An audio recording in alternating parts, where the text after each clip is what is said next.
Мен жаман көзүмен карады да ква. Биз туалетине кирип, туалетинен чыккыбыз келчү эмес. Ошо биздин райондо эң мыкты төрөткана.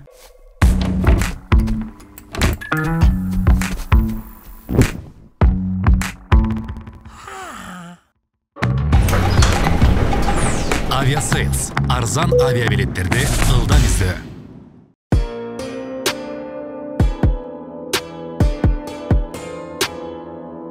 Биз бала чакта бүт баары башкача болчу. Печенье дагы башкача болчу, нан дагы өзгөчө, халва. Ушу азыр ойлосом, мисалы үчүн ойлоп, халва такыр башкача болчу. Халваны бир жылда 2 эле жолу жечүбүз. Жегиңе келбей калат. Жок, наоборот. Тескерисинче халва жечиш кыйын болчу да, күндөгүдөй азыркыдай мисалы барып эле бир жерден дүкөндөн алып келип жей берген жок болчу халваны. Бир күнү халва жейбиз деп бир жакшы бир жумуш кылган күнү, же кечке кир жуушкан күнү, же дагы ушундай бирдеке кылган күнү. Ай, ушу балдарыма бир халва алып берейинчи деп атам. Авоська сетканы алып кетет халва. Ана бул магазинде жок экен, эти жакта халва жакшы деп башка бир магазинге кетет. Пока ошондон келгенче күтүп отурасың. Анан атам естественно барып халваны алат да. Тут кылат. Халвадан артканына. Ой, тиги келатсам жумак астыма чыгып калып анан кантем мен балдар бар экен ошол жерде деп анан түн ортосунда келет, биз түн ортосуна чейин күтүп отурабыз. Бая атаңар жок ичип кеткен го деп күтүп отурабыз. Түн ортосунда келет. Мончалык где-то жарым килограмм халва, 1 килограмм халва.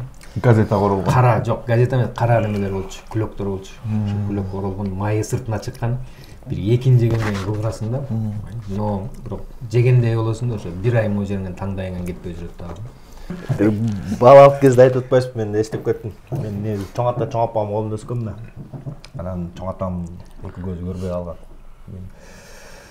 1 жашка чыга элек деле 6-7 айында эле көрбөй калыптыр да эки көзүчү. Именно көзүнүн тамырлары солуп калган. Анан негизи ошо 94-жылдары болуш керек. Мен 3-4 класс кезде анан чоң атам пенсиясы келгенде обязательно эки бөтөлкө арак алып келчүмүн да. Анан карамда эмеси бар кошелегүчү. Ошону алып туруп, мен сокур киши билет го акчаны мот алып чыгып туруп. Ай, Данчик, ме алып кел бар. Ар жакка жөнөйбүз. Ал убакта жанагындай жасалма арактар бар го. Бүркүттү сүрөтү, аны сүртпөй. Анан экини алып келем. Бирок Башында ак жол. Ак жолу бар. Анан ондай жана гранённый стаканга коюп ичип, айда ичет. Чоң атам ичип анан кызыганда баарыбызды карыйт. Сокур киши керелди кечке отурат, махорканы моундай узун кылып ороп чегет. Анан баягы ошо бугун чыгарчы да. Сөгөт, балдарын бир сыйра урушат. Жанагы арба кургун, жанагы балаң тигиндей мындай деп. Ай ошону ичип уктап калды анан төшөгүн салып берип. Чоң атам биякта жатат, чоң апам биякта жатат, мен биягында жатам да. Анан эртең менен чоң апам тургузду. Ай, Данчик тур, сабагыңа бар да, анан турсам эле. Анан чоң атам чото ооруп калган окшойт. Анан айтты: "Эй, Данчик, аркы үйгө кирсең, мештин биягында кечекиден арак калган болуш керек, ошондон 100 грамм куюп берчи" депчи. Анан школага шашып атам да. Анан барып эле мындай бөтөлкөсүндө кичинекей стакан туруптур да, жабылыпчы. Алып эле шашып эле куюп эле бердим да. Бесмен атам кармап туруп, 3,5 жеп туруп. Мунун арак беле дейт. О, арак сиз айтпадыңыз эле, мештин биягында турат. Ошондон эле койдум деп. Байкабай калыптым да. Сырты кызыл этик кеткен анан.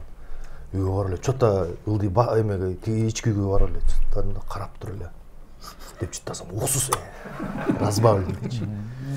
Йо-моё, эмне кылам деп койдум дагы. Атамды карап койдум. Ал убакта үйдөн тамек чеге берчи, диванга отуруп, махоркасын оруп чегип атат. Ме, бар алып бара сал да. Мен кеттим ата деп. Сабакка келип отуруп, биринчи сабакка отура алсамчы. Ойлоп атам да. Анан Уже өлдү деп. Биздин үйдүн школ мындай дөң тарапта турат да, мот караганда биздин үй где-то бир 300 метр жерден көрүнөт да. Анан ошол жерде Көзү тигилбей эле. скамейка бар болчу да. Скамейкага атам отурчу. Вроде бы жок. Карасам скамейкада жок. экзамен эмеден звонок сайын чыксам деле атам көрмөйт да. Чоң атам анан кайра чыгам ортодо. Чоң экзамен эме, чоң перерыв болот го бир. 3-чү сааттан кийин. Ошондон кийин эле жүрүп эле жүгүрдүм үйдү көздөйчү. Жүгүрүп барып эле мот бишин. Эмне болду экен деп ачсам, жатат мот. Кутат. Ата десем. Дейт анан кайра. Апам жокпу деп калды. Ылдый жакка кетти окшойт. Өлө элекпи деп койду. Анан кийин ошентип деп кичине эс алдым да. Анан кийин кайра школго кеттим. Ал 4-саат бүтүп улам карасам анан бир түшкү маал бир 11-12 сыртка чыгып, махоркасын чеккен. Ошондо жүрөгүм ылдыйлады да. Бирок бала кезде ал чоң атам менен көп тамашалаштым. Анан мага кызык да, көзү көрбөйм, көзүндөгү тамырлары солуп, анан яблочко деп коет го. Ушулар чөгүп кеткен да. Анан мо диванда жатканда жатат да. Анан мага кички интересно болду да, мо көз эмнеге могу жагы могу дөмпөктөрү жок депчи. Монтип карадым. Кайра дөмпөк болбойт деп. Кайра карадым да. Эмнеге көзүм мынтип калганы? 3-4 классмын. Монтип караганда 3-чү жолу караганда жини келип окшосан бетке түкүрбөдү бага. Палч деп түкүргөн деле монт деле качсам. Ой, арба курдун баласы. Чоң атаң менен да ушинтип ойнойсуңбу деп. Чыга эшикке жагал анан апам чыкты. Эмне болду десе, моңдун келип бетиме монтип карап атты. Анан бетине так түкүрүп ойнон. Чоң атамдын ошондой окуялары көп негизичи. Жумалда бир барган кишиге бир айылгачы. Жумалдар өздөрү айтып беришет да. Бир айылга барган кишиге айтып коет экен. Сен айылыңа бартам деселе, ошо айылга барсаң неме Майсалбек деген чал бар, ошол кишиге учурашып койгон. Биздин айылдын аксакалы деп. Эмне болгон киши деп сен барганда көрөсүң, аксакал аябай жакшы киши. Майсалбек ата, салам алейкум деп учурашып койдуп. Тиги билбейт да, барып эле бир байке. Жумуштар бүткөндөн кийин атайын ошо айылга кайрылып, жана Майсалбек деген чалды көрө кетейинчи деп барып. Ой, тиги Майсалбек деген абышка кайсы киши учурашып коеюн дедим эле. Тиги дейт да. Макул деп барып. Ассаламу алейкум Майсалбек ата деген деле таяк менен бир чапты. Атаң нозурайын. Майсалбек экенин сен билесиңби деп. Ой, Майсалбек ата сизге учурашайын дегем. Атаң нозурайын деп дагы бир чапат да. Ой деселе жанындагы кишилер күлүп эле кой кет, ой чалдын ачуусуна тийип алдың деп эле. Жерден таш издеп эле атаң нозурайын аз башыңды жара чабын деп качып барып машинесине отуруп кетет да. Тиге сразу телефон чалып сөгөт да, Ибрайым, каяктагы кишиге мени учураш деп айтасың депчи. Көрсө, илгери ал киши немеге кеттир, армияга кеттир. Армиядан кайра келбейт дейт ананчы. Анан ал убакта неме жиберет да. Согуш жаңы эле бүткөн, согуштун бүткөнүнө бир 20 жыл эле өткөн. Анан дагы эле переживать этишет. Анан баягы Советтер Союзунун убагында бир жакка эгер алып кетип калса, секретный деп эле просто алып кетип калчу да. Анан ошентип барып эле согушта жүрүп кийин келгенде ушундай жазбай жүргөндө согушта жүрүптүр дегендер көп да. Анан баары баланын эмес, адамдын кадыры чоң ал убактачы. Анан баягы бүттү апа, мен үйгө чыккантам деп кат жазат да. Кат келет, баягын келер маалы болду го деп, анан апасы күндө баягы торпок аркандап жолдун жээгине барат да, күтүп отурат ошол жердечи. Келсе ошол жерден күтүп алайын, жол карап калбасын балам депчи. Жок, келбейт. Бир күн бирөө өтүп баратып айтыптыр. Ой, апа, тиги уулуңарды күтүп атасыңарбы? Немеден көрдүк, балыкчыдан көрдүк деп. Келиптир, ал балыкчыда жүрөт дейт. Кудай ырбады дейт, дагы 2-3 күн өтөт. 2-3 күндөн кийин бирөө келип айтат. Ой, уулуңарды күтүп атасыңарбы? Кочкордо жүрөт, көрдүм дейт. Келбейт. Дагы 2-3 күндөн кийин дагы бирөө келет. Ой, уулуңарды күтүп атасыңарбы? Бул эле жемеде кызарттан көрдүм дейт. Кудай ырбады деп тиги таза сарсана болот да. Деп атса эле неме менен мотоцикл менен бирөө чайка өтүп бараттыр да. Өтүп баратып ди абышка эми ошо армиядан келген бала да. Апасын көрүп, апа, мен келем деп туруп тумагын тишкен.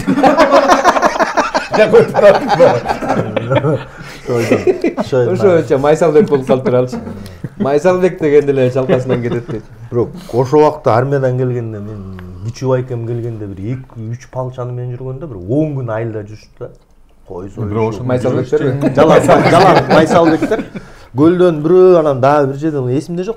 Калчандар келген анан бала кезимде могу жерлерге жана значоктору, немелерин, фуражкаларын тагып эметип нормальный жасап. Майкасын бизил чечти маселе. Анан кийин ошойдон Формасы. 10 күндөй жүрүштү да, ушул тоого чыгышты, кой жешти, анан классташтары сыйлап эле 10 күндөн кийин кетишти да. Биздин бир номер бар, демде бир номер бар. Ошону неме жасаганбыз да илгери. Биз бала кезде ошондой болчу да. Жвачка жок болчу да ал убактачы. Анан армиядан келиптир дегенде Германияда служба этип калышты.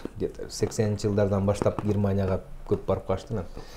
Жвачка алып келет эле ошондочу. Наклейка алып келчү. Пепси кола алып келчү ошондочу. Бөтөлкөдө кичинекей. Ман даамын ал сага мындай деген келип прикупить эткен келе берет да болду. Андан мен аны бир глоток ичкен кишини уга электим да. Ошончо көп киши келет да. Ошолор мындай эле. Ай, ушундук турбайбы дешет. Ай дешет анан. Наклейканы алат дагы гитарага чаптайт. Же болбосо терезелерде, шкафта, шифонерде ошондой германский немелер чапталып турган, бул мода болчу өзүнчөчү. Анан жвачка алып келет. Мончалык неменин ичинде немецкий каяктык экенин билбейм азыр делечи. Бирок ушун настоящий жвачка да алчы, жанагындай кара неме эмес. Смола эмес. Карасагы смес да. Карасагы смеспи? Ушунда немеси, даамы, таттуулугу. Анан ошондон бирди берет. Анан сен аны чайнайсың. Аны акырындан чайнайсың. Кичине четинен кичине неметен ирип кете берет да. Жарымын айтат, жарымын чайна, бул аз болсо ирип кетет деп, анан жарымын чайнайсың. Чайнап жүрөсүң. Анан эшикке чыгасың, анан досторуң келет. Берчи мен чайнап берейин деп. Анан чайнап. Анан досу келет, дагы башкалар келет. Берсең чайнап берейин. Не деп дий берет, баарын. Бат-баттан чайна, нан жеп чайнаба. Ирип кетет. Сүт жеп чайнаба, чай ичип атканда чайнаба деп айтасың. Ирип кетет. Анан келет. Эме атамдар сурап атат. Үйүнө алып кетет. Эртесин алып келет кайра. Рахмат деди апамдар. Жакшы экен деди депчи. Алар эми 9 бир тууганда баары чайнап чыгышат. Анан кошуналар бар, алар чайнап көрүшөт. Ай, ушундук турбай деп анан кайра. Алардан эле бир 20 киши чайнаса. Оостон ооска өтүппү. Даже мугалим сурайт. Чайнап берейинчи деп. Эмне чайнап жүрөсүң деп тура. Берчи гана чайнап берейин деп. Кыздар сурайт даже. Берчи бир эле чайнап берейин деп. Сон турбайбы деп. Бизден деле жана кара кагаз бар эле го. Кара смалачы. Смаланы алып баран. Бирөө сындырып берет. Бирөө көрөт, бирөө чайнап жумшартып турат. Анан ал моундай болуп калган, экинчиси чайнап ал жумшартат, анан кийин ошону бир 3 бала 3кө бөлүп анан кийин. Кампанын ичинде болчу эмеспи? Мында жана жемкананын ичинде килейген эле көмүрдүн мондай кешегинде болгончу. Анан катуу чыгара албайсың, анан бери жака зубиланы же балканы же балка же балтаны менен вот таштап чыгардым ташты. Бирок атайын бирөө эметип берчи, чайнап берчи, жумшартыпчы, тиштери катуулап.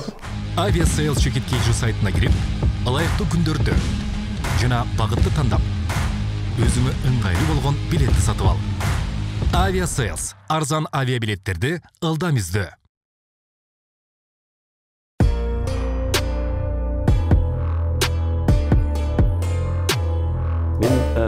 Кайсы окуяны айтып береримди эстей албай, ушул убакка чейин деле азыр мындай олкусолуп калып турам да. Баягы бала чагымда мектепке чейин, анан мектептеги учурлар, анан студент мезгилдеги, студенттен кийинки кайсы жерге барып кандай иштедим элем, комсомол болобу же коммунисттик партия болобу же болбосо аскер болобу, ошол четинен азыр кайсынысы ушул сөздүн угунда болуп кетсе ошону айта берейин, анда өтө көп даярданбай эле.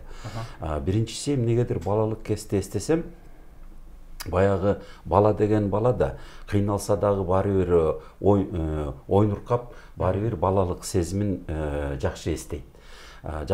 Да, анан кийин мен ушул же бүгүнкү кылган ишиме жарашабы, бир нерселерди териштирип анан түшүндүрүп бергенге аракетимби, же болбосо балдарга кылуу мамиледеги өзүмдүн тапкан бир түшүнгөн нерселеримди башкалар менен талкуулап бөлүштүргүм келгендиктенби, же болбосо баягы бүгүнкү жаңы турмушту жасаш үчүн мурдакылардын каталыктарын тааныш үчүнбү, иши кылып эмнегедир ошол кезде балалык кезимдеги мен айылдарга көп барчу элем. Анан айылдардан бизди улуу эркектер өздөрүнүн жумушуна кетип калчу, көбүнчө мал чарба менен алек болуп, же болбосо кандайдыр бир көбүнчө бияк жакка тиги трактор машинелер менен алек болуп, аялдар бала бакырасы менен үйдө калчу да.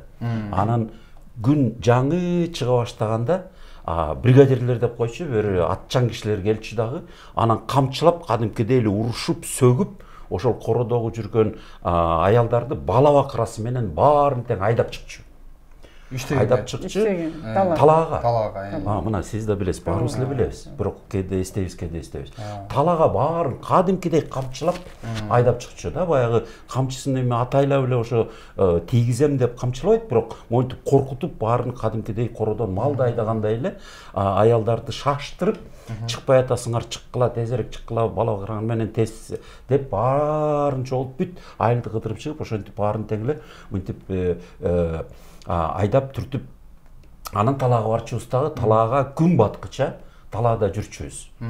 Анан энелерибиз, эжелерибиз, ошол жердеги аял туугандарыбыз баары тең ошо талаада кетмен чаап, ар кандай бир жумуштарды жасачу өспүрүмдөргө.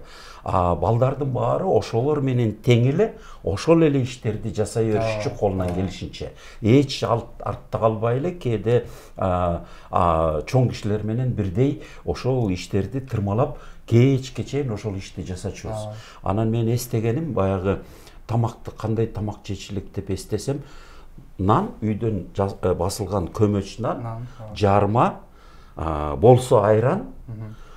Анан бирок ар бир суусаган сайын бүгүнкүдөй суу ичкенди билбейт экенбиз да. Ошо суу да чектелүү болчу да. Сууну чийкелеп ичирчү эмеспиз беле. Сууну иччү эмеспиз, суусунду кандырчу эмеспиз да. Ошо күнгө капталып, көлөкөгө дагы аябай аз убакытта гана көлөкөгө эс алып, калган убакытта ошо какталып эле күлдүн астына.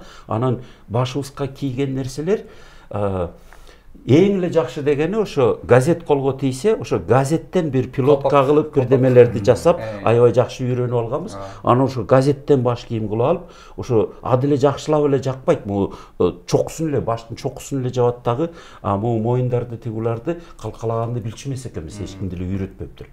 Ошол нерселер эске келет да. Анан азыр ал кезде көнүмүштүү болчу, эч ким даттанчу эмес, ойлончу да эмес, шаарга келгенде эч кимге айтып берчү деле эмесмин, мен баягы эле айылдык турмуш деп эсептечүмүн.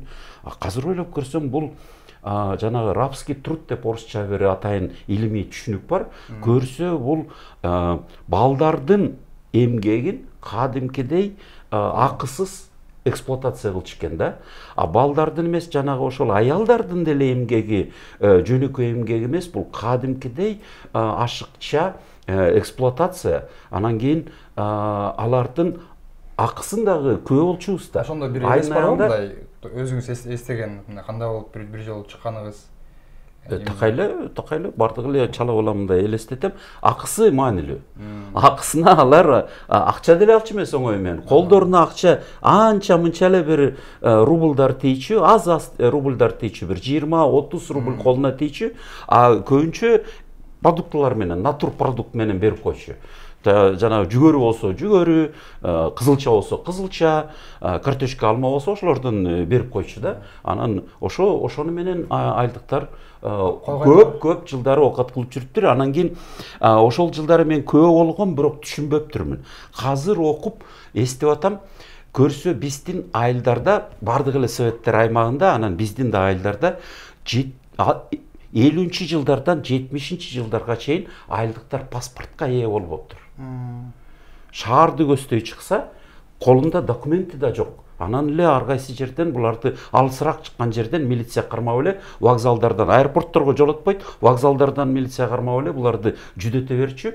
Шаарга келгенде да айылдык экенин көрүп эле жүдөтө берчү, оңой менен жөн бастырбайчы. Көрсө колдорунда документ да болбоптур да. көпкө чейин, көп жылдарга чейин 50-нчи жылдары бериле баштаган окшойт. Анан 70-нчи жылдарга чейин толук бардыгында паспорт болгон эмес экен.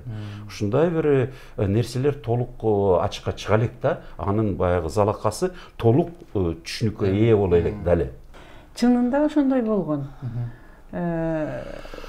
Аялдарды бригадирлер келип үйүнөн ошо күчкө салып чыгарып, анан талаага иштетип, ал кезде мен таласта өсүп калдым, тамеки өстүрчү эле. Эми бул технический культура, Советтер Союзуна керектүү ресурсный растение. Анан мен айтайын дегеним, совет мезгилинин бир гана, эми бул жанагы авторитардык режимдин көрүнүшү, азыр айтылып аткан. Бирок ошону менен бирге совет мезгилинин көп жакшы жактары да болгон. Анткени айталы сөзсүз балдардын баары окуп билим алыш керек. Мектеп ачкандары. Анан бу балдарды окутуп чоңойгондо, анан адегенде 4 класс билим обязательный болгон. Мен эсимде, мен 4-нчү класста экзамен тапшыргам. Значит, башталгыч мектепти бүтүп өнүм жөнүндө документим бар болчу. Анан кийин 7-нчи класс обязательно болуп калды. Анан азыр 9-нчу, ошондо кыздарды көп окутчу эмес. Баягы кыздарды неме кылып 4-нчү класстан кийин окутпай, 7-нчи класстан кийин сразу эле күйөөгө берип коюп, анан кийин мен өзүм совет мезгилинин ушул немесин баалайм. Кыздарды окутууга абдан көп аракет жасаган. Мисалы үчүн Кыргыз кыз келиндер педагогикалык институту болгон. Ал институтка жалаң кыздар келип окучу эле. 3 маал ысык тамагы бар, жатаканасы бар. Анан шаар менен тааныштыра турган воспитательдери бар. Айыл-айылдан, алыскы жактан кыздарды алып келип окутуп, билим берип, ар кандай факультеттер болду. Мен өзүм ошол жерде окуп калдым, физика, математика факультетинде. Анан эсимде 89-жылы статистика боюнча кыргыз аялдардын, жогорку билими бар кыргыз аялдардын саны, жогорку билими бар эркектердин санынан көп болду да. Ага ошол жана кыз келиндер педагогикалык институтунун таасири болуш керек деп ойлойм. Албетте үй бүлөдө, анан албетте азыр Эмил айткан шарттар болду, кийин согуш болду, согуштан кийинки оор жылдар болду. Бирок ошого карабастан биз жанагындай деңгээлге чыктык. Үйдө, үй бүлөдө эне билимдүү болсо, жогорку билимдүү болсо, кандайдыр бир профессионал болсо, ошончолук ошол үй бүлөдө балдар туура жолго салынып, тарбияланат деп ойлойм. Анан ушул азыр шарт кандай экенин билбейм. Мен ошо биринчиден үй бүлөнүн бүтүндүгү, экинчиден ошо үй бүлөнүн айталы ошо аял кишинин билимдүүлүгү абдан чоң роль ойнойт да, мына биздин азыркы коомду түзүш үчүн ушул маселеге көп көңүл буруш керек деп ойлойм. Бир жылы Туркияга барып калдым. Анан Мирлан деген жигит анан завтракка чакырып, чогуу тамак кылып берди. Туркияда ошондо завтрак мода го. Завтракка чыгышат, эртең тамакка жана ошо бир окуяны айтып берди да, көп таасир берди эле. Туркияга окууга келдик дейт. Ата-энелерибиз карыз-парыз болуп, жол кира таап берип жөнөткөн. Анан көп балдар менен жашайбыз, анан бир үйдө, анан каникул болгондо баары үйгө кетти. Анан могушогон дагы бир бала биз калдык дейт, кетпей дейт. Кени жол кирабыз жок дейт. Кеткени жол киребиз. Анан дивандарды жылдырып атып, арасынан бир 50 тыйын акча таптык дейт. Бир күн акча калдык, акчабыз калбай калды дейт. Анан мен сүйүнүп, мен буга бир булка алып келе коеюн деп жүгүрүп магазинге чыктым дейт. Анан магазинге чыгып кетип атсам, бир бала ыйлап барды дейт. мен ушу чет өлкөдөн келип баардык нерсем уратып коюм, эч нерсем калбады, жардам берип койгулачы депчи. Боор моруп келип акчаны ошого берип койдум дейт. Берип коюп, анан эстедим, азыр менин баягы досум күтүп атат үйдө, ага бар, эмне деп айтам деп. Анан секин келсин, келгенде нан гана деп сурады дейт. Анан жок, эмне болду, ушундай болду. Анан мага тултуду, сүйлөбөдү, анан жаттык ошо күнү дейт. Түн уктап атып, түш көрүп атам дейт. Түшүмдө биз группа менен пикникке чыгыппыз. Анан тоого барып кетип атып, анан жүгүрүп кетип атып, мен бир неменин таштын түбүнөн $100 бир пачка акча таап алдым дейт. Кечке ойлонуп чыкса керек. Түшүндө да. Анан ошону эсептеп, кадимкидей эсептеп атам түшүндө дейт. Эсептеп агай деп туруп $200 бердим дейт. Анан студенттерге иштетип койгон, калганын чөтөгө салып койдум дейт. Ойгонуп кеттим дейт анан. Ойгонуп кетсем, ушундай неме болдум, анан бирок ошол убакта телефон шыңгырады дейт. Анан агайым чалып калды дейт. Каяктасыңар деп. Үйдөбүз, ким менен, ушу досум экөөбүз калганбыз деп. Анан мен үйүмө келгеле, мен айылдан атам келиптир. Дыйканчылыкта баягы түшкөн пайдасынан үшүр деп бир бөлүм бөлүшөт экен да. Кимди бирөө баягы боло жокторго, кимди бирөө башкаларга, ата студент издеп келип, анан үйүнө барып, ошол жерден завтрак кылып, атасы 200, ошо эсептегенде 200 лира берип ошоларчы. Анан ошо менен дейт, каникулдан чыгып кеттик дейт да. Баягы чын дилден баягы чын ыкластан берген кичине акча болсо да ошонун кайтарымы чоң болот экен да. Ушу чоң таасир берди да, мен кийин ушуну уккандан кийин түшүнөсүз. Ким айтып берди сизге? Бул Мирлан деген жигит айтып берди, азыр ал Америкада жүрөт, ошондо Туркияда докторантурада окуп аткан да. Бирок бул сиздин окуяңыз боло алды да.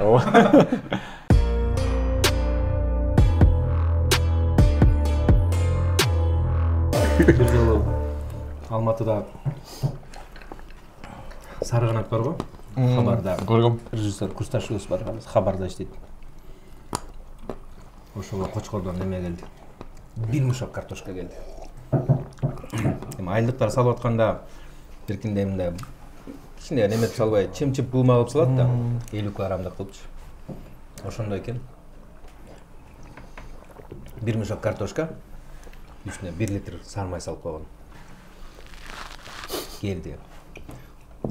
Канат Шабдалиев, Барбош Кереле, Аскат Сулайманов, Батырбек, Ирлан Шатимиров, ишил толтура, Райымбек бар раматылып. Балдар турдуктан бир желичи деп туруп, бак бар болчу, чоң бакчы, ошону кыздардан сурап келишти, бир 20-25 литрлик го деп. Ошого салышты. Анан эме келгенде бүт эле жердегидей да сразу картошканы алып үйгө кирермен сразу тык-тык. Салам алейкум, калайсыңар жигиттер? Табак көтөргөн казактар да. Картошка берсечи? Эме деп кичине 2 килограммга салып бересиң, 3 килограммга салып бересиң. Ошентип өзүбүзгө калдырда калган кичине бөксөрдү. Где-то 7-8 килограмм, 10 килограммдай бөксөрдү окшойт. Андан кийин бир неме жанагы бакка салдык да. Шакылдатып кайнатып, көлдүктөр билет экен өзүлөрүчү. Кайнатып өткөн, анан бир маалда 1,5 литр сармайды үстүнө куюп жиберип турган, кол менен аралаштырып экен баарын тең. Кемдиге май сиңет экен арасына. Отурдук да бурдук жанагы. Биринин артынан бирин. Студент кезде мындай го, мон иштейсиң дагы. Экинчисин карматасың. Үчүнчүсүн кармаласың. Нан жегенде да ушундай го, мон жеп туруп, мон оозуна саласың, мон кармаласың. Андай баштады. Меники дегендечи. Ошентип жеп атабыз. Баягы түгөттүк бакты. Бул эртең менен да саат 11-12лерде. Же даже түшкөн маал 1-2лерде. Деп анан курсакты керип жатып калдык. Бираз жатып. Аскат мен Ирлан үчөөбүз чоо жашайбыз. Жатсак, кечпеттилер. Кетпейсиңерби? Детигичи. Ёлки-палки деп түштөн кийин саат 5-6ларда баягы жарым мешок картошканы да бир салдык да кайнап. 1 мешок картошка, 1 литр сармайды бир күн кечке чейин жеткен жок, жарым күнгө жетти да. Ошону да сиңирип кетишти. Анан эме келет. Ошол убакта күзүндө картошкага алмап келчи да. Ылдый жакта биздин ылдый сарбы, биз кушчуларбыз да. Ылдый сарбыды алмабышат да анан. Алар КамАЗ менен алып келишет, картошкага бартер кылып. Анан биз бир чака картошкага, 2 чака картошкага бир чака алма берет. Анан бир 3 бала чогуласың. Анан 4-5 киладан картошка чогултуп алып баргандан кийин бересиң, бир чака алма берет. Бир чака алманы суу жейип алып баргандан кийин мына 3 бала шашпай отурабыз, бир чака алманы түгөтпөй жегенчи эмеспиз да. Палочкасы эле калат. Ишо аны мынтип туруп жеп турган, жана таяк алат го, таягынан. курт эчтекен. Ошо бала кезинде негизи жана мектепке цирк келип калчу, анан концерт келип калган ошол маалда чын эле эмекпен биз жумуркага, кумшекерге кандипкидей мунчекелер кумшекер алып барып концертке кирчүбүз да. Кандипкидей биякта эсептейт. Ошенткен маалда биз как раз концерт менен барып жумурткага концерт коюп калдык. Жумурткага концерт коюшчу. Канча 10 жумурткага ой, 5 жумурткага бир концерт беле ушундай. Бирок азыр мисалы эме го, мындай жаңылык го, мисалы аялын бирөө урсачы, эмедечи. Мисалы биздин айылда, Либойлу айылда эркектин баары аялын салачу да. Анан эме мындай өндө эле учурасы эмес да. Тиги уруп атса, ай биздикине кел деп эшикти ачып эле кирип кетет. Эртеси күнү ал биздикинде жүрөт. Эртеси күнү силер аяктасыңар. Биз жок, күйөөсү мисалы аялын мурун урчу да, эми баягы мас болуп келип алып, баягы кыжыңдаганда качып кетет да. Качып кетип эле соседникине барып жатып эле. Эртеси күнү алардын ызы чоосу, алар биздикине келип эле. Эң жакшы жүгөрүгө качмай болчу, ошондо. Жүгөрүнүн ичине кирип кетчү. Эмелерди огороддордо монтоп секирип эле бири-бирин кубалашып жүрчү, мындай жаңылык деле эмес болчу. Тиги эметип аткан турбай. Бүгүн ай биздикине келесиң. Эшкат коос дейт. Чаектеги карусель деген чал бар. Орустар барып жаңы Чаекте парк бар кадимкидечи. Парк бар. Чаекке мисалы барып, мен суббота күнү барып, бирөөнүн үйүнө барып, папаң каякта десем, дачада дейт. Эмне бүгүн иштебейби, магазин ачпайбы десем, жок, бүгүн суббота воскресенье иштебейт, дачада эс алат дейт. Өзлөрү жер тамдай жашайт, дачасы тоонун түбүндө да, ошол жерге эле кетип калышат. Дачада болот. Парк бар. Кадимкидей кинотеатр бар. Парктын окуясын айтып берем. Орустар келет дагы илгери анан эме коюшат, карусель коюшат. Айланганчы. Бүт темирлерин баарын коюп, сварка кылып, ошонун баарын тең даярдашып туруп, жана механизмдин баарын тең орнотушат да анан. Ошол жерде бир эчки кайтарып бир чал жүрөт анан ошону чакырат. "Эй, бабай, иди сюда" деп анан айтат. "Моун бассаң айланат, моун бассаң токтойт" депчи. Анан могу жерге коюп ал деп бир темирдин башына коюп, мындай коюп берип турган. Балдарды түшүрө бер, майда тыйын ала бер, 10 тыйын, 5 тыйындан ала бер. Моун неметесиң, бир обязательно моунун илсин түшпөсүн во время неме айланып атканда деп айтып кетишет да, инструкциясынчы. Акчасын өзүң чогулта бер, эртең келгенде же эме бөлүшүп алабыз деп коет. Тиги кечке балдар келип, "Чөйүмбү" десе, "Отургула" дейт анан. Дигилер жармашып отурат. Дигин басып коет кызылды, айланат, караны басат, токтойт. "Түшкүлө болду" дейт. Дигилер түшүп кетет. Кийинкилерди айлантат, ошону кечке айлантыптыр да. Анан кеч кирет, деп отуруп анан өзү бир креслого отуруп, мындай жерде темирдин башында турат да, деген эмесичи, кармагычычы. Өзүм деле бир айланып көрбөйм деп тиги кызылды басып отуруп. Айлана берет. Ой деп кыйкырат, эч ким неметпейт. Айланып келатканда кантип ошо чал басалсын дегеничи. Анан баш айланып, куусуп ал жерден. Тиги айлана берет. Анан паркка кечинде эч ким деле барбайт да, кишичи. Ошон түнкү саат 3-4кө чейин айланат, анан аягында болбой калганда секип кетип, колу сынып, кабыргасы сынып, анан эптеп дигин токтотуп, баягы чал үйүндө кемпири неметет да, каяка кетти, анан тиги досунукуна барат, бул досунукуна барышат, эчкилери не бак келген үйгөчү. Дигин табышпайт, паркта жүрөт деп ким ойлойт анычы. Анан ошону мен эптеп таңында анан үйгө барып турда ушум сындырып алдым деп, бирок айтпайт. Анан баягы достору бар да. Алар ой диги немеде экен, больницага түшүп калыптыр ошентип, колу сынып, кабыргасы сынып деп анан барып отурушуп. Анан алып чык, анан бир өтөркөн алып, эми дос, биз деген дос болобуз биз. Достор кантип бири менен бири ушундай сыр жашырсын. Айтем бизге эч кимге айтпайбыз деп анан диги 200 грамм ичкенден ой ушундай болду деп анан дигилер мындай чыгып эле ар кимге айтып атат, карусель деген чабып. Эме да 99-жылы театральный училище болчу да, биз окуган Кыргыз драма театрынан, ошого тапшырып, анан Жунусов Илгиз деген группалашым бар. Азыр эми Талас театрынын худругу бакайган актер болду. Анан биринчи келгенде бизде тилге көп көңүл бурат да. Анан сыга дефектиси бар болчу да, филечи да. Кызыл аскерде жашачу да. Аякка кетесиң десең, Кызыл аскерге депчи да. Эмне? Кызыл аскерге депчи. Анан сысына ошонусу мугалимдер байкап калып, албайбыз деп баштады да. Мунун тили болбойт, бул тили оңолбойт, бул сы деп сүйлөйт депчи. Анан искен Рыскулов деген биздин педагогубуз, rahmatlyk агайыбыз, Muratbek Рыскуловдун баласы өзү режиссер. Ал туруп айтты, бул баланы калтыргыла, бул баланын мына тилин мен оңдойм деп. Ошентип илгисти алып калат мугалимдерге. Мен баланын 3 жылда тилин оңгосом, анда мен режиссер болбой калайын, педагог болбой калайын деп өзүнүн мойнуна алып, болду деп анан. Биринчи күндөрү сабакка келсек эле, биз менен өтпөйт ошо. Т деген дефек бар, илгисти тургузуп эле. Тур. Өзү да мындай чудаковатый киши болчу да. Режиссерлордун баары ушундай болот го. Тур деп турам. С дечи дейт. Туруп, С дейт. Сөгүнч десе, башын жерге салып коет. Сүйөм деп айтчы. Вообще уялып эле айта албай атат анан. Туруп. Азыр мен 15 мүнөттөн кийин келем. Жалаң С деген сөзгө маанисиз сүйлөм түз деди да. Жалаң С менен. Мен кеттим деп өзү басып кетип калды. Баарыбыз жардам берип атабыз. Сүйүп калдым деп айт. Анан бирөө айтты. Сагыскан сүйүп калды деп айт. Көрдүңбү? 2 С болуп атпайбы деп элечи. Тиги турат. Шылып тантып атабыз баарыбыз. Муну айт деп анан чыккандан кийин бизге агай кирип келди. Кирип келип отуруп. Гөлөм турду. Түздүңбү деди. Кана айтчы десе. Эми жаш бала да мандыраштам. Бизди карайт, агайды карайт. Агай, Сагыскан файрап туруп, Сагыска сайылып калды деп. Дегенде баарыбыз жерге жатып калдык. Күлөт, Искен агай да көзүнөн жаш агып күлүп атат. Кайра кичинеден кийин. Ошо Сагыскан асмандан сайрап туруп жерге сайылып атабы десе. Агай, эди болуп калды да.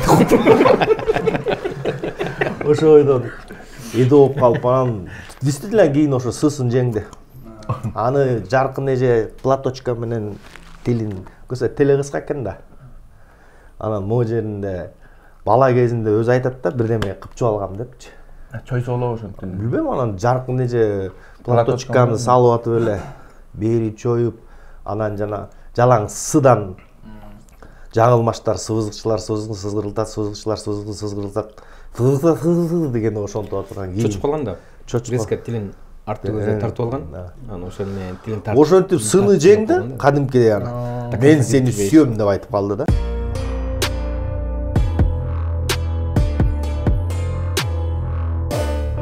Мен согуш жылдарынын балдарына кирем. Биздин айылда мектеп жок болчу. Биз жашаган кошуна айылга барчыбыз. Күзүндө барып окуйбуз.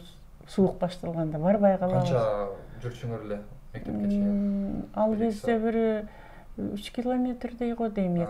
Жийде менен Пушкин деп койчу, азыр Чоң Капка деген айыл. Ошонун мектебине барчыбыз. Мен өзүм 1-класска 3 жыл бардым окшойт.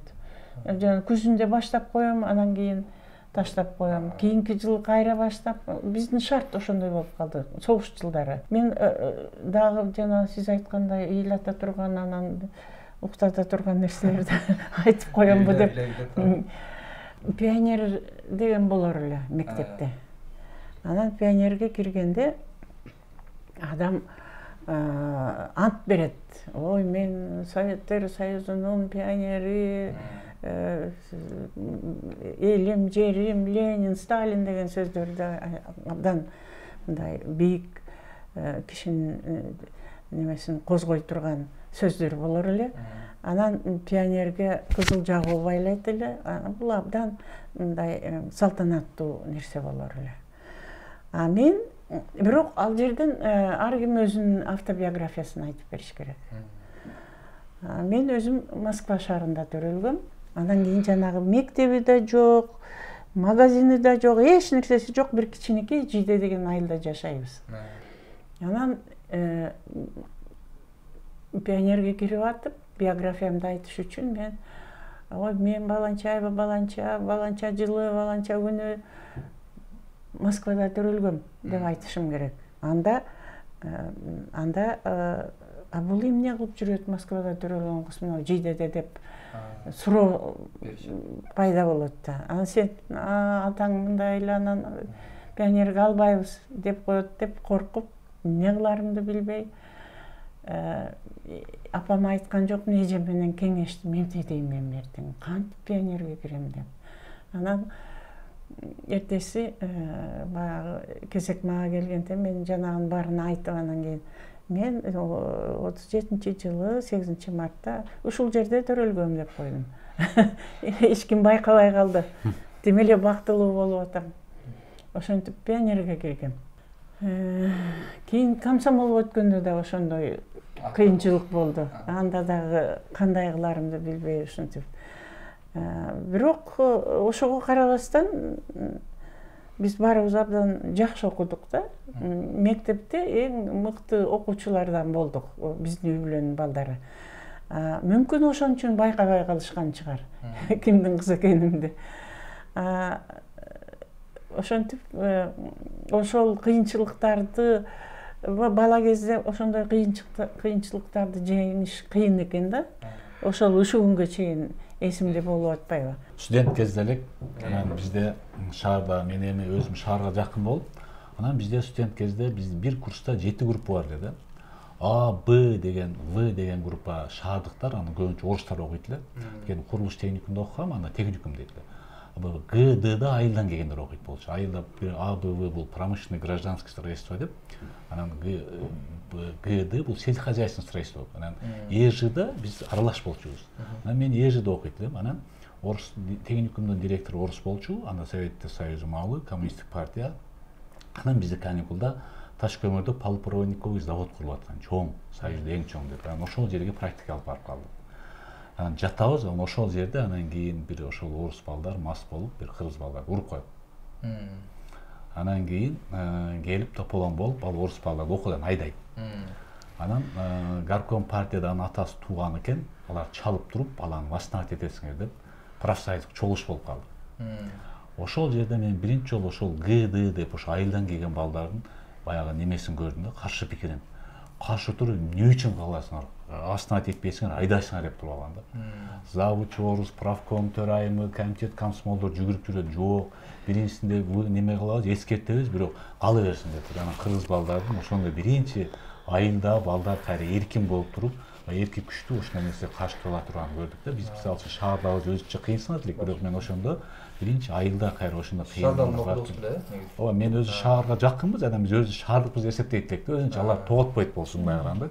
Ошол критический моментте кыргыз балдар биригип, Г менен Д группа, айылдан келген балдар негизи. Ошо каршылык туруп, профсоюздук чогулушта кайра восстановить этилбей болгон да, баягы балдар, орус баланычы, урган баланы. Ошодон кийин анан алда союз маалы. Директорго чейин жетишип, директор катуу турушканда, анан ошондо мен өзүмө ошондо көргөмүн да, айылдан чыккан балдар байыргаларда эрк бар, анан баягындай коркпогон неме бар, башка да эми шаарда коркок болобуз да көбүнчөчү. Ошол биринчи ошону басма дейт, анан көп ойлонурган, ошол чоң таасир берген мага кийинчи. 80-жылы мен 21 жашымда группа менен студенттик активисттердин группасы менен Италияга чыккам. Бир жыл бою 30-40 комиссиядан чогулуштардан суракка салынып атып, ошончолук текшерип, араң чыгарышкан. Биз кыйынсынып, аябай бири-бирибизге сонун көрүнүп, сулуу көрүнүп, анан Италияга деле биз аябай сулуу көрүнүп атабыз го деп ойлочубуз. Азыр күлкүм келет. Биздин модабыз ошондо бир 50 жыл артта эле да. А биз батынкебизди классташыбыздан, шымыбызды курсташыбыздан, дагы бир кийимди кошунабыздан, ошентип 4-5 буюмду ар кайсы жерден терип чогултуп алып ар бирөөбүз. Анан бири-бирибизге аябай сулуу көрүнчүбүз. Анан кийин тияктан деле сулуу көрүнөбүз деп ойлочубуз. Бирок ушул убакка чейин элестетем, бизди карап турганда, биз аябай кыйынсынып тияк бияка чыгып басып жүргөндө, автобустардан түшүп бир жерге киргенде, алар башкача карачу эле да бизди. Анан мен ошол көз караштарын, бизге көңүл бургандарын кийин эстеп, аябай эмете берем да, же күлкүм келет, же өзүм боорум ооруй берет бизге. Анан бир жолу ошол Италиядан, Неаполдон 2 группабыздагы 2 студент, эркек студент, аябай бир кызык, ушул күнгө чейин биздин баягы биздин маданиятыбызды таң калтырган, анан бир күлкүлүү бир окуя болгон. отельге жайгашкандан кийин мен ичине кирип барып аларга балдарды сыртка чакырайын десем, экөө кыжылдашып талашып атыптыр. Эмне талашып атасыңар десем, могу билбейт экен деп бири-бирин жамандап атат да, могу билбейт экен бул мындай деп. Эмнени талашып атат десеңер, көрсө аларды эки эркекти бир чогуу үй бүлөлүк киребетке жаткызып коюптур да. Ал именно жанагы ханимун деп коет, жаңы үйлөнгөндөргө арналган мындай эмелери көшөгөсү бар, сонун кооздолгон бир керебет болот да. Анан ошондой жерге эки эркекти эки бөлөк жаткыза турганда, алар Советтер Союзунан келген. Ушундай эле боло берет деп жаткызып койгон окшойт. Эч кимдин оюнда да жок. Ал болбойт, башкача болуш керек деген деле ой жок. Ошол жерге жаткызып коюштур. Анан салс келгесип, керебеттин так астында эме бар экен. Биде деген. Азыркы балдар бидени тааныйбы, тааныбайбы? Биз ал кезде таанычу эмеспиз. Биде деген ал атайын аялдардын гигиенасына арналган бир унитаздын формасына окшошураак, бирок башкача да. Анан ошондой биде турса, ал экөө талашып атыптыр. Бул жерге бирөөнүсү айтат, тез бут жуйт, бирөөнүсү болсо теги тез кол жуйт, анан байпак жуйт деп бири-бирин тамашалашып, анан ушул убакка чейин мен үчүн экөөнүн тең башы көрүнүп калган, бардыгы тааныган кишилерде менин тең туштарым тетиги өйдөнкө кабаттардагы аттарын айта албайм ошондуктан. Бирок ушул убакка чейин мен үчүн түшүнүксүз да. Алар калп эле бири-бирин тамашалап ошол жерден күлдүрүп атканбы, же болбосо чындап эле түшүнбөй билбей кыжылдашып атканбы депчи, анткени биз билбеген көп нерсе бар эле да. Ошол жерден биз туалетине кирип, туалетинен чыккыбыз келчү эмес. Көпкө чейин. Анткени андай таза ванналарды биз өмүрүбүздө көргөн эмеспиз да. Анан кийин ичинде биз көнүмүштө адат бир кол арчы бир жумага бүт үй бүлөгө эле ваннадан илинип турганычы. Биз басар күндөрү алмаштырчу элек бирөөнү бүт үй бүлөгө. Ал жерде күнүн эмес, ал жерде ваннага киргенде жетти көп сандагы, бир 10га жакын сандагы, мен 7 деп коелучу, 10га жакын сандагы ар кандай полотенцалар илинип турса, биз ошонусун кайсынысын кандай колдонор экенине жооп таппай, таң калып, анан ошол жерди сонун көрүп, таза, жарык, жылуу, сонун көрүп ошол жерден чыккыбыз келчү эмес да. Баягы Рим, Неаполдун да кереги жок болуп калчу эле да, ошо ваннага киргенде эле ошол жерди сонун көрүп эле бейишке киргендей болуп. Ооба. Анан деги эле ошо Италиядан келгенден кийин биз бардыгыбыз тең кадимкидей ооругандай болгонбуз. Кийин бир 10 чакты жыл өткөндөн кийин мен эстеп айтып жүрдүм. Көрсө биз келгенден кийин жана депрессия деген ахвал ошол ахвалга окшош, ошо депрессия эле болгон окшойбуз деп айтып жүрчүмүн да. Тияка барганда кадимкидей дардаңдап тим эле ушунчалык кубанычта болуп, өмүрүбүздөгү болбогон кубанычка ээ болгондой аябай 12 күн ушунчалык жакшы маанайда жүргөнбүз. Анан келгенде баарыбыз тең ооруп калгандай сезилген да. Анан кийин убакыт өткөндөн кийин азыр мына акыркы 10 жыл мурун мен башка бир сөз түшүндүрүш үчүн, сүрөттөш үчүн башка бир сөз айтып атам да. Көрсө биз ал жерге барган сезимдерибиз, мисалы динге ишенгендер, христиан болобу, мусулман болобу, бейишти сүрөттөп бер десең, ошо бейиштеги сезимдериңди сүрөттөп берчи десең, ошого окшош сезимдерди айтып бериши мүмкүн. Бардык эле жерде баягы кинолордон тияк бияктан элестеткенде ошого окшош сезимдерди элестетишет да. Ошондой болуп турбуз да биз. Кайра келгендеги сезимибиз бүгүнкү күндө ошо баягы кино китептерде тозокту кандай түшүндүрсө, ошо кадимкидей ошол сезимге, ошо тозокко кайрылып келгендей сезимге ээ болуп турбуз да. Ошондой окуя болгон. Күлөсүңөрбү, ыйлайсыңарбы же дагы бир натыйжа чыгарасыңарбы?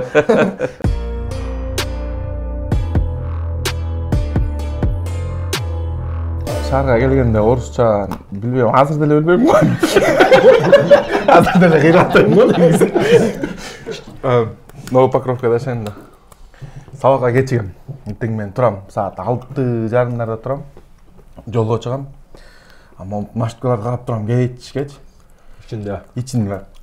Детактан көрүнөт да, башы ак болсо эле өткөрө берем деп орус депчи. Ошол мисалы токтоп койчу деген сөздү айтыш үчүн мен эме болчу да, мындай. Трагедия болчу да. Мындай кыргыз шофер болуп калса экен деп. Орус болсо эле өткөрүп берем. Бир 344 кетет, экинчи 344 кетет. Анан үчүнчүсүн эптеп көргөн кыргыз болсо ошону тосуп сабакка келем. Жаңы опка келгенде болсо биринчи артист болом деп келдим да. Артист болом мен кыйратам келгенде Сапар агай бар эле го. Филармонияда иштечү ошондо. Абдыжалилов. Жок, Берке. Берке Сапар агай. Берке Сапар агай. Филармонияда 2 жылдык студия бар эмес беле, ошока келдим. Мен слухум бар экен деп ойлоп жүргөм ошого чейин. Ошого чейин анан апам алып келип ошока филармонияга киргизди. Кирип аякта көркөм окуу деген бар экен, анан ырчылык, анан кийин бичлик да бар экен, би түчү. Эстрада, комуз. Анан кирип ошока Сапар агайга жолугуп алып жүр балам деп пианиносын ачып ноталарды басыпчы. Мога түшчү деди. Мен болсо каяктан деп маарадым 4 жолу. Сен балам бул бүткенсиң, ушундай түс басып берсең Кыргыз драма театры бар, ошока барасың деди. Мен Кыргыз драма театрга келдим. Келип биринчи этаж эме го, зоналардын эмесине окшош го, турбаларчы. Эме жок, Титаник жак. Кирип ошоктан кирип кетип баратам. Айтып атам, ушул жерде окуйбузбу депчи. Мага укмуш эле страшный, ошону 5 ошол астында эмес беле? Биягында. Аригорлар Кудай жалгап бала туулуп жатса керек ошол. Жигитиге Досумдун немеси, досум үйлөнүп туруп, тоже шаардык. Келип эле бирөөсү нарындык кызга үйлөнөт да ал дагычы. Бирөө келип эле, мен кайнаган болом, кел номериңди жазып алайынчы, чалып турам мен сага деп номерин алат да. Эртеси күнү шаарда келатса эле бир незнакомый номер мне звонит дейт. Да, алло, десе эле. Руслан, кандайсың? Мен кайнагаң. Кайнаган? Вы ошиблись, наверное, я не знаю кайнаган дейт да. Мен кайнагаң, Руслан, көчөт. Руслан, мен кайнагаңмын. Кайнаган, вот кайнаган, вы знаете, я вас не знаю, оказывается, деп койсом. Үйүнө барат да барса эле деги аягын чыгып эле. Сен эмне байке менен сүйлөшпөй койдуң? Эмне деп сүйлөшпөй коюп турмун? Звонить эткен турбайбы сага? Я не знаю, какой-то кайнаган. окуялар көп эле болот. Менин окуяларым жалаң эле. Орусча бүт эле кооз жеңиш экөөбүз аябай жакшыбыз. Бир алдында бир орусча окуясын айтып берейин. Карта ойнойбуз. 100 канча эле? 108 деген бар. Репетиция убагында, репетиция бош маалда адет ойноп. Максат деген бала бар болчу. Жеңиш. Максат кочкорлук, жеңиш да кочкорлук. Нөкөтөн русская школа сканчалса да. Орусча сүйлөй албайт да. Азыр үйрөнүштү кырынданчы. Подожди, извините деген. 101 карта ойноп. Мен утуп чыгып кеттим. Анан экөө басып ойноп турган. Кооз утуп туруп картаны алып колодадан. На, раздевай деп айтса, тиги картаны чогулуп туруп. Раздевать эмес, продавай деп айтпайсың. Экөө ошону сразу эле балдар келгенде эле сразу. Анан дагы выступать этип атабыз эмеде. Индийский деген номерибиз бар. Эмеде БГУда выступать этип атабыз. Анан негизи Жамиля деген Чыңгыз Айтматовдун чыгармасында индийский кино кылып тартса кандай болот пародиясы бар болчу да анан. Анан кийин мен Сейитти ойноп калдым. Башында Назымбайк ойночу, Назымбайк бир жумуштар менен келбей калды. Анан Жеңишкан келип озвучка кылат жана мушташкан жерлерин дышк дегенчи. Алкан келдиев да келбей калды. Анан бүт орусча озвучкачы. Анан кийин сандан кимге бербей Жеңишке берип коюптуз да коозгочу. Орусча ушу жакшы сүйлөйт экен депчи. Анан Аскат менен камчы мушташуда төкө дыш деп муштатып турган. Тиги камчыны жеңип уктатып салат. Уктагандан кийин анан Жамиля деп экөө кучакташканда Мерза эме Ахтак, на умри деп туруп дыш деп атканда деген анын сулуку жок неме. Жыгылган жерин жасады. Ал жерден бир күлдүк. Мынтык менен аткандай жана аягында Аскат жүгүрүп барып рапид менен Мерза деп оозун эле кыймылдатчы. Закадровый айтчы да Мерза ичке вот дыш ичке деп. Ошол жерден Аскат баштады мот. Нет деп койуп турган. Аскат мот баштаганда закадровый озвучка кетти. мырзабек деген озвучка кеткен деле азгап болуп барып ичинде тээп туруп эле маякты карап күлүп атат да, маяк кыймылдап атса. Эптеп анан кийин бүтүрүп алып чыктык да. Деп күлүп коозду карап, саңычты эмнеге көрүп койгонбуз, бул орусча аябай катуу сүйлөгөн деп анан күлүп барсак, ошо Максат деген бала. Энең менен кыз. Эмне элет? Мырзавец деп коет. Барзавец деп айтпайсың деп. Ваш жатып калат. Телефон жаңы чыкты. Биринчи камчы алды. Камчынын вообще иштебеген ZTE деген немеси бар болчу. Камчы Сарыбаевдин. ZTE деген батарейкасы улам-улам отуруп кала берчү. А мен телефон алдым. Siemens. Бир жолу сүйлөшөсүң, батарейкасы отуруп калат. Эки жолу сүйлөшкөндөн кийин 7 саат өнүп калат. 7 саат только сумдан салат, 500 сомго салат. Телефонду ушинтип, мен телефонумду сайып коюп кечинде выступление барабыз да, күтүп отурабыз. Күтүп отурсак Аскат кийин бара ошол жерде баарыбыздын телефонубуз сайылып турса, бир эмес 3төн, ар биринде 2ден 3төн телефон бар да. Анан бир мечтать этчүбүз. Тоже кайра камчы машина алып бир москвич бар болчу, жүрбөгөн. Анан түртөбүз баарыбыз. Анан эме иш кылып бир машина алдым да менчи, Passat. Ошондо тоже сүйлөшүп отуруп мечтать этебиз. Баарыбыздын машинабыз болсо, могу жакта бүт толтура машина. Азыр баарынын машинасы бар. Бирок ошол убактагы жөө. Бир жолу Дворец спортага бардык. Бир аял чалды магачы. Ай, дем театрыбы бул? Ооба. Ай, бизге неме чыгып берсеңерби, немеде сөзсүз болот концерт. Обязательно келгиле. Эже канча төлөйсүз? 2000 сом төлөйм. 2000 сом чоң акча да. Айлык 2500 сом. Ошондо азыркы акча менен алганда 25000 сом төлөп атат да. Все хорошо, эже баралы дедик. Сүйлөштүк. Канчага барып калалы? Саат 6:30-га келип калсаңар деп. Где-то 6:30-га 10 мүнөт калганда барып калдык. 6:20-дачы Дворец спортагачы. Театрдан чыгып эле, репетициядан чыгып чуркан боюнча бардык. Кирсек эле элдер тарап атат, анан бир 2 аял отуруп туруп, немеде, Дворец спорттун ичине залдачы. Кирип барсак эле, болбой калды, кете бергиле, атмем концерт деди да. Ты жаман болуп кеттиң, акча керек болчу да. Барсам эле бир 2 эже отуруп, эже сиз чакырдыңыз беле, сиз чалдыңыз беле десем. Силерди да чакырдым беле, ооба, мен чалгам деди. Эже караңызчы, канча хотя бы чалып койсоңуз болмок да, дей жактан бери келдик биз. Деп эле ыйлактап кирдим. Монча бала, 10 бала, ар биринин балдары бар, баарынын тең эле. Баары тең эле мушу азыр оокат кылып атат. Сиз болбосо башка биз тойго деле бара бермекпиз десем эле. Ай, байкуштарым ай, эмне кылам мен? Бизде эл жок болуп калбадыбы, анан 20 кишиге коймок белек. Кап, эме 1000 сомду алгачы деп 1000 сом берди. 1000 сомду алып, эже хотя эми ушундай кылалы, эми бүт балдардын баары тең ушуга расчет жасап алышкан да десем эле. Мейли, эмкиде бирок концертке келип бересиңер. Ой, эже келип беребиз деп. Мен чалдым беле сага дейт. Десем, мен да башым айланып калды, кимге чалганымды билбей калдым деди. Акчамды чөнтөккө салып чыгып, балдарга 1000 сом берди, жүргүлө, бөлүп алалы деп кетип бартабыз. Азиз, Аскат, Камчы, Марат, баары тең бар да. Эркин, Данчик бар. Кетип баратсак эле телефонум чыр дейт, уже сотовый телефон чыгып калган. Алло десем эле. Ай, Назым, сени күтүп атпайсың.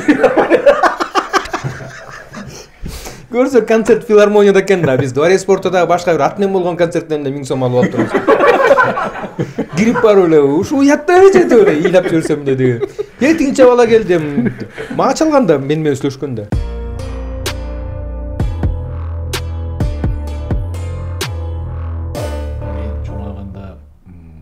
Болуп калдым. Анан өзүм окуган мектебиме мектеп директору чакырып калды.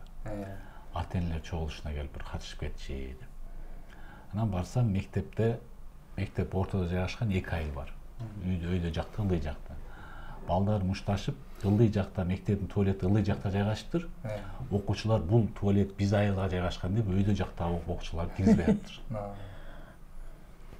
Карап, таң анан бир ата эне келди, бир мугалим урушуп кетсем, мен балам урушупсун андай мындай өтө чоң таасир берди. Мектеп директору ушундай мектепте чоң проблема болуп атат. Айылдын мектептин ичинде 2 жакка бөлүнүп алып мушташып атат депчи. Ойлонуп, анан келип өтө ойлонуп, ошо чоң таасир берди. Анан ошондо Секом деген окуу борбору ачылган экен. Ошол балдар менен сүйлөш, анан биз ошол жердеги биздин айылда жалпы 5 мектеп бар болчу. Анан 25 майда жаңы жылда мектептер бири бири менен мушташат экен да, кадимкидей балдарычы. Анан сүйлөшүп, ошо балдарды бир университетке даярдоо курсы деп туруп, тест өткөзүп, жакшы балдарды окутайлы деп сүйлөштүк. Анан балдар ошол бир 3 мугалим тандап, 5 мектепке барып сүйлөшүп, кызыккандан биз университетке даярдайбыз, келгиле деп. Түштөн кийинки чогултуу, анан кийин ошол окута баштадык. Анан кийин ошо балдар айтып калды, бул балдарга детдомго алып барып көрсөтүп келбейлиби.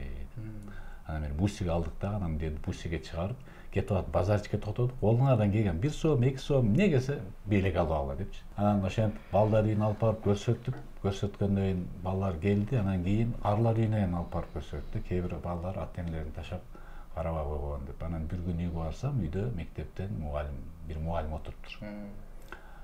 Мен ушу күйөөм жок, балам тарбияладым, бирок балам биринчи жолу келип менин бетимен өптү. Рахмат, мени ташабай тарбиялаган үчүн депчи. Ошондой нерсе катуу таасир берет экен да.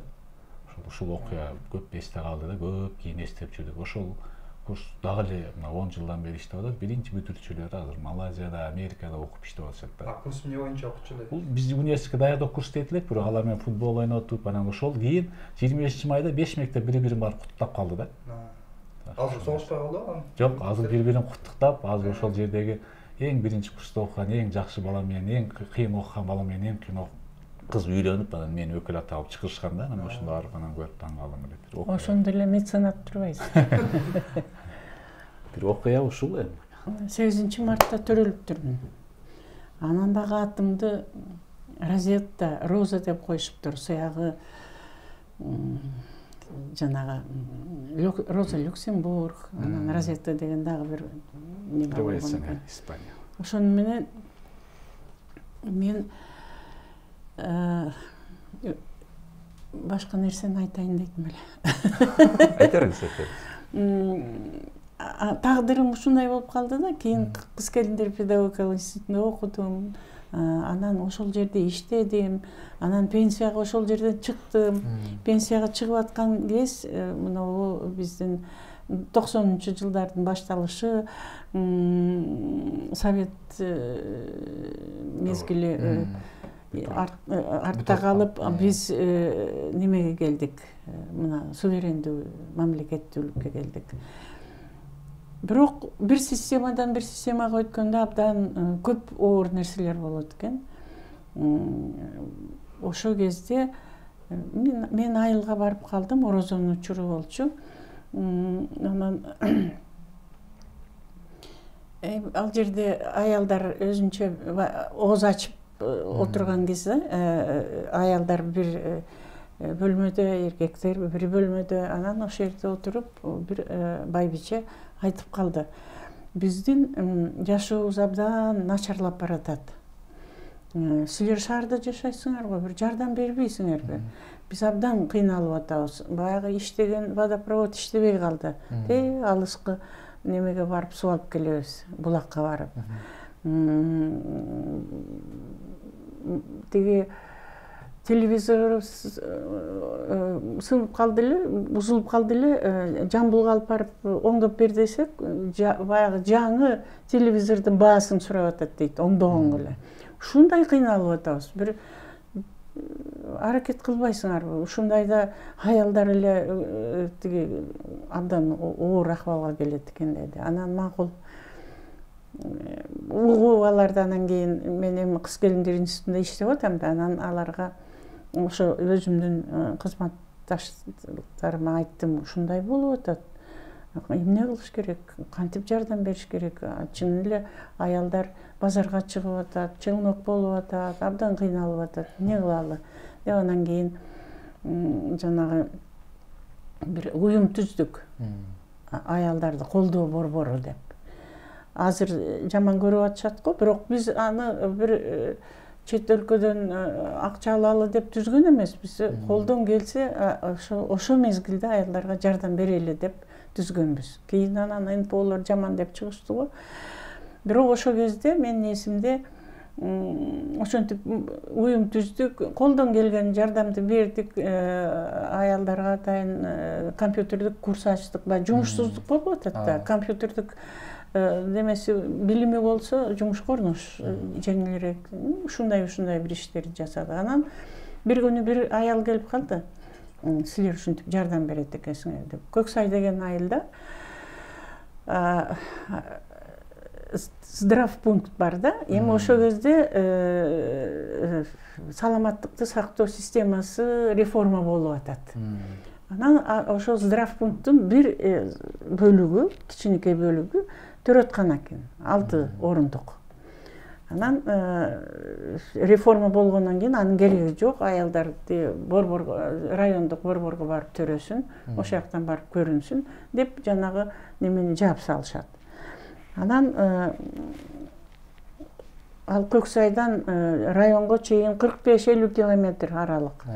А кезде машинеде жок элде, негизинен автобус менен жүрүшөт. Анан баягы автобуска түшүп кээде аялдар жетпей калат. Бир жолу бир аял сыртка чыгып кардын үстүнө төрөп коюптур. Бир аял автобустун ичинен төрөп коюптур. Анан баягы ушундай болгондон кийин бизге келип кайрылышат да.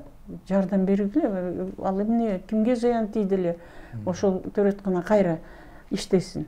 Ал төрөтканада иштеген врач, медсестра, санитарка баары жумушу жок, үйүндө отуруп калат. Анан бардык атайын ошол айылга барып, аялдарды чогултуп, жанагы айыл өкмөтүндө жыйналыш өткөрдүк.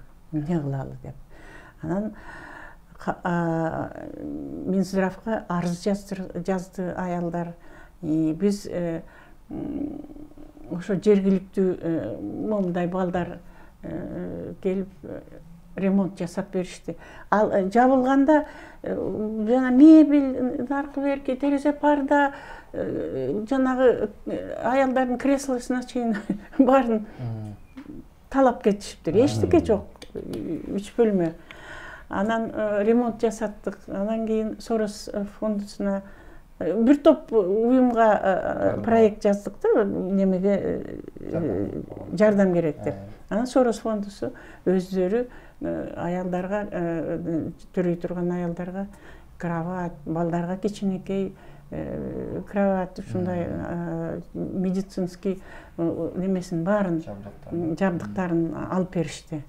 Анан ошол эми ошондо анан тиги аялдар да иштеп калды. Анан кандайдыр иши кылып Минздрав макул болду ошону кайра калыбына келтиргенге. Анан жакында райондун бир жетекчиси жолугуп калды. Анан сурадым, ошол жактагы төрөткана иштейби, жокпу? Баягы ачып атканда айткам, уят кылбагыла, жакшы иштегиле деп жана медперсоналды. Анан ошондо жана райондун жетекчиси айтат, ал ошо биздин райондо эң мыкты төрөткана, эң жакшы деп билбейт экен ал кандайча пайда болгонун. Ошону айтайын дегенде, мына аялдар кыймылы ошондой учурда жакшы эле жардам берди аялдарга. Азыр мүмкүн башкача болгондур, менен көптөн бери иштебейм, бирок ошол эсиме түшүп атат да ошол. Мектептен бир окуя бар, кызыкпы, кызык эмеспи, бирок менин эсимен чыкпайт, ал көп ойлондурат, мүмкүн башкалар деле ойлондуруп коюшу мүмкүн. Бир жолу жогорку класстарда мен айылдык мектепте окудум. Анан ошол айылдык мектепте ошол мектептин жогорку классында окуп жүргөн бир күнүндө сабакка келсем, класстагылар баары тең эле сабактан качабыз деп атышыптыр да. Мен эч жака 10 класс, акыркы класс. Мен ошондо кетким келбей, аларга көңүл бурбай, өзүм партага отуруп кала бердим да. Мен кала бергенде мени менен чогуу бир 2-3 классташым калып калды. 30га жакын балдардан баары тең кайсы бир себептер менен биринин артынан бири ээрчип кетип калышкан да. Анан кетип калышканда, мен ал жерге кадимкидей 10 классты жакшыраак бүтүрүп, эптеп окууга өтсөм деген бир аябай чоң максатымды аткарыш үчүн келгем да. Анан ошон үчүн эч кимдин тилин алган жокмун. Анан бир убакта директор кирип келди дагы, эркек киши. Анан кийин эле каарланып, кичинеден уруша баштады. Болгондо да бизди калып калгандарды урушуп атат да. Кетип калгандарды эмес, калып калгандарды урушуп атат. Анан келип токтобой эле урушуп атат. Анан күүлөнүп келатат. Анан кыйкырып, өкүрүп ушунчалык мен таң калдым. Сөзү менен, үнү менен бизди кадимкиде өлтүрүп аткандай эле болуп атат да. Ушундай бир зомбулукка колун гана тийгизбегени болбосо, үнү менен, сөзү менен кадимкиде ушундай зомбулук кылып атат да. Анан угуп отуруп, араң чыдап угуп отурабыз. Анан бирок эмне кылабыз биз? Унчукпай уктук, ал тынчыбай көпкө чейин өзү чарчагыча катуу өкүрүп, кыйкырып, урушуп, ошо калгандарды урушуп кеткендерге ал жетпейт. Анан кийин ошентип атып, анан араң тынчыды да. Ошол окуя эсимен кетпейт. Бул ошо эң биринчиси, баягы балалык менен аң сезимиме эң биринчи суроо бул кеткендерди эмес, күнөөлүү көргөндөрдү эмес, күнөөсү жокторду ошондой чоң тозокко түшүргөндүгү да, ошондой жазалаганы мага кандайдыр бир балалык аң сезимиме чоң адилетсиздик катары кабыл алдым да, ойлондурду да, бу кандай бул турмушта ушундай нерселер депчи. Ушул учурдан көп башка дагы нерселерге ойлондурганга бир өбөлгө болду. Экинчиден балдарга кылган ушу чоочун кишинин, жакын киши деле курсун, бирок чоочун кишинин ушундай зомбулук кылышы, өзгөчө мугалим деп аталган киши, расмий жердеги балдарга өмүрүн арнадым деген киши ушундай зомбулук кылгандагансы, бул терең из калтырды, ой жүгүртүүгө жана изденүүгө чоң бир себеп болду да, унутулгус.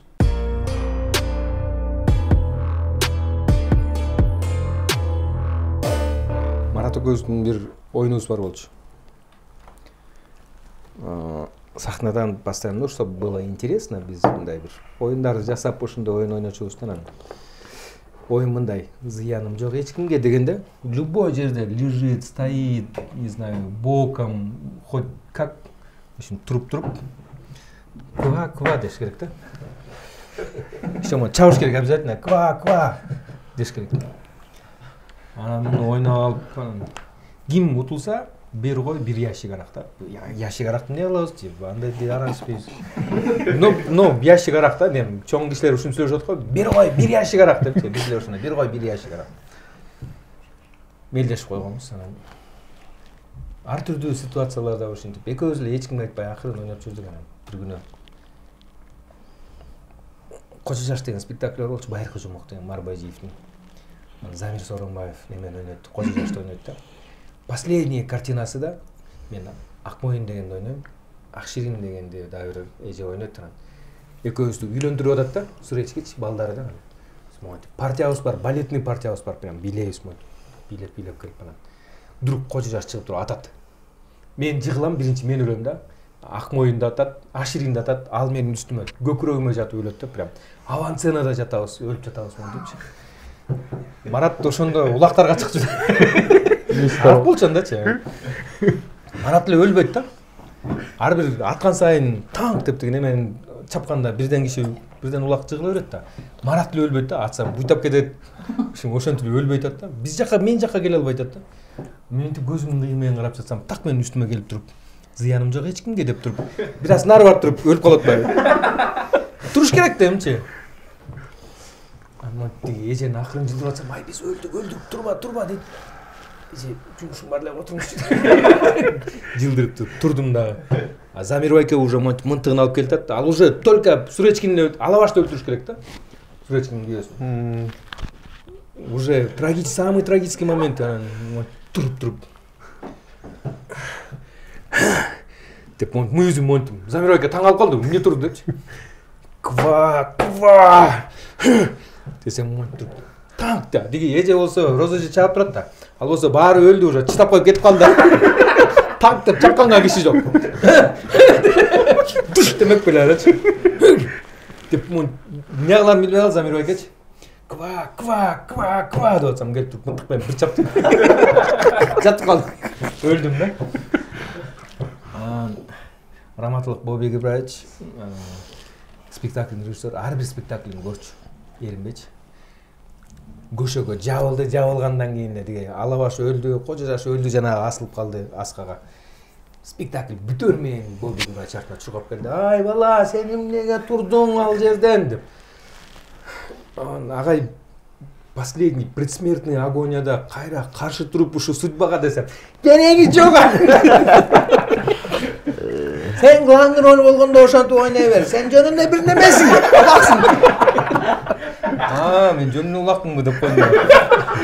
Ошону менен бүттү анан мен мындай ситуациядан эптеп чыктым да анан. Бир күнү башка бир жана Айбек деген бала ойнойт неменчи. Жаңыл Мырза спектаклинде. Марат бир немени ойнойт деп, предатель бийди ойнойт да. Именно экөө сахнада тоже трагический момент. Жаңылды предательство кылабыз деп атышат да дегилерчи. Кол чапканда деги чыгып барып Айбек менен туруп калат да. Лаппай деп жигити да. Айбекке барып айттым, Айбек. Мен бул пирожки, ролун мага сатчы, бир пирожки бир депчи. Анан мага берди, сатты. Дигин тебетегин кийдим, дигин кийимин кийдим. Марат монт басып келип, мындай калтырган болбойт. Катын эч качан бизди башкарбайт.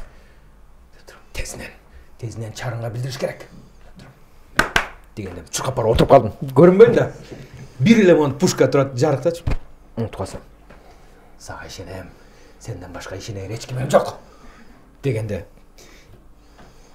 диги зыяным жок эч кимге дегенде дигин сөзүнүн арасына киргиздим да. Текстин арасыначы. Зыяным жок эч кимге. Жүргөн бир жаммын десем, карап туруп Мараттын муруттары монтират да. Күлкүсү келет. Мен монтип көпкө чейин карап калдым. Туруп осветительге момундай да, актер каяка баспасын да, пушканын эме жарык ошонун артынан ээрчиш керек да анан. Жарык түшүп атат да. Жарыктан минтип чыгып коем деп ойлоду окшойт Маратчы. Монтtu да. Шук десе тук деп артта свет. Бияка секизе бияка свет. Артты көздөй болсо артка, астыга болсо астыга. Түшүндү да, что неме чыкканга неме жок экенчи. Мен жаман көз менен карады да. Ква. Тезинен жөнө чарыңга деди. Лаппай. Бүткөндөн кийин режиссер келди. Ай, ква деген эмне? Токтоткулачы ушу ква. Анан кыз күйөө спектаклинде Марат Шайыр Касмалиева экөө ойношот. Мага жалдырайт, келчи кечинде депчи. Экөө эле. Театрда жалгыз эле. Театрда башка эч ким жок, зритель. Үч. Пожалуйста, келчи деп жанан. Бир бутылка арак алып коем дейт. Театрга келем, мейли депчи кечинде. Делать нечего. Келем да аракты алып. Кандай кылып ичели дейт. Кечинде келем көрөсүң дейм. Аракты могу жерге коюп кой дейм. Туруп турам. Кыз күйөө депчи бана. Эчтен мына көрдүңбү? Бизге атайын 25 апапак Мерседес менен келиптир деп неме сүйлөшкөн сөздөр бар да. Ошентип сүйлөшүп атканда мен сахнага чуркап чыгам. Ой, болбойсуңарбы, силерди күтүп атпайбызбы деп. Көрдүңбү? Карап калышты. Болбойбу. Кел, эркин. Балдар сени атайын сыйласын деп жиберди. Илер менен спектакльде сүйлөшүп, экөөнү тең куюп берип, кайра алып чыгып кетип калам. Ошонун үчүн эле кечке улам эле баягыдай келип сахнага чыгып, сахнадан ойнолчу, сахнадан ичелчү.